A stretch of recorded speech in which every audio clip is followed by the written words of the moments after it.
All right, folks, we're doing a full review on the LG Intuition. This is on Verizon. It's been out about a week. I got my hands on it. I got a pretty good idea and good feel for it overall.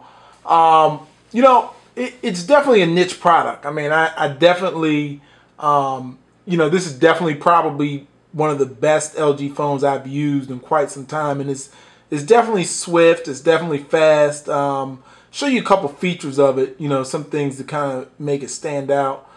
For one, if you're using, you're going to the web pages and so forth, and you're trying to, the aspect ratio with it being 1024, 768, everything's, square. So if you hold down the home button, it will actually allow you to switch the aspect ratio. Actually, maybe it won't let you do it in the standard browser, but I know in Chrome it will.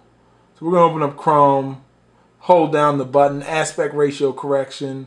We'll click on that, and then it actually switches, the web page back to, what it would normally look like on most Android devices. So that's definitely, a pretty good, pretty nice feature there. I think if you're not used to, everything being so wide, it definitely it just looks a little bit weird at times. But on web pages, for the most part, it does the job pretty well. Another thing with it is that overall, like the pen, it's just probably trying to use this everyday phone is very big. And honestly, depending on what you're using this device for, really determines or not if it's going to be the device for you. Number one, if you're talking on the phone a lot, I mean, you don't do a lot of, wanting to draw on the screen or wanting to do,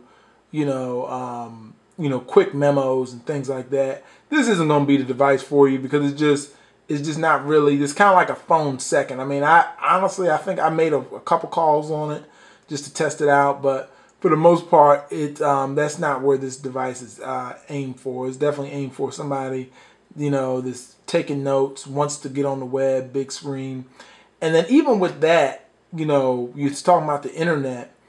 You like videos and so forth. Let's go to YouTube. Let's see what YouTube is on here. So if you go into YouTube, and then let's say we're going to search for, that's a good one, Batman Dark Knight Rises trailer. Let's pull that up. So when you pull the trailers up, this is another awkward thing. So you turn it, and then you see what happens is you lose. Since it's a big square screen, you're losing so much of the screen real estate. So it kind of almost, you look at it like this from this aspect, and then when you look at another phone, like the Galaxy S3 or something like that, obviously the widescreen definitely makes things a lot better. And then, even comparing it to something like that, holding them both in your hands it's ironic that this is a 4.8 inch screen. This is a 5 inch. So it's like, with this only being 0.2 bigger, it really doesn't give you all that much benefit, especially when it comes to videos. And then here's something else compared to like the Galaxy Stellar that Verizon just recently came out with as well. So, those are just some of the things. But definitely going to the web on it is great. I mean, I definitely like going to the internet on it.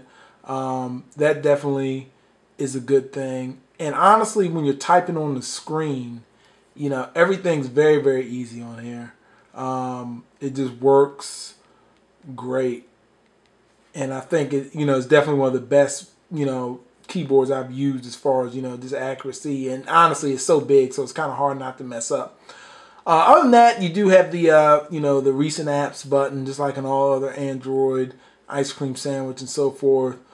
And it does have the NFC tags as well, which is pretty cool. So, overall, it's a pretty swift device. I did run Quadrant Standard on here.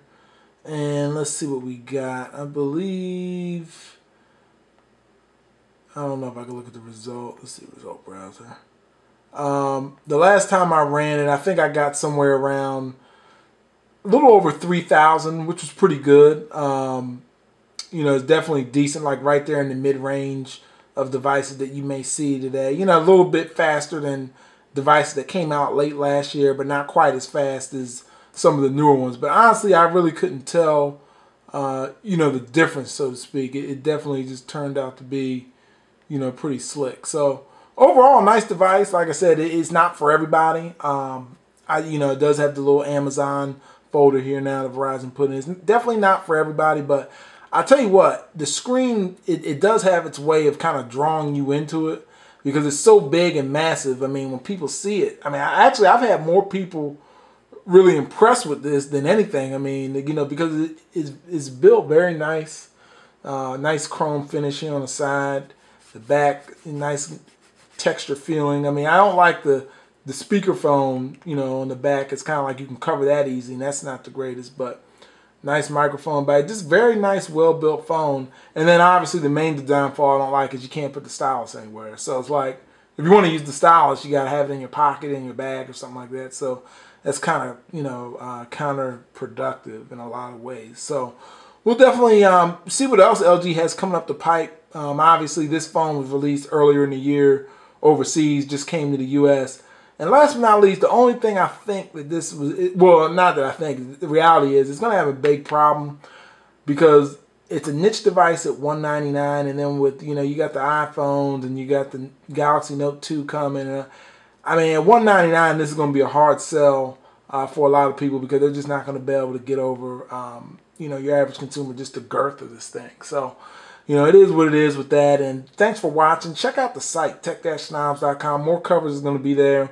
More things always happening, giveaways, all kinds of good stuff. Take care.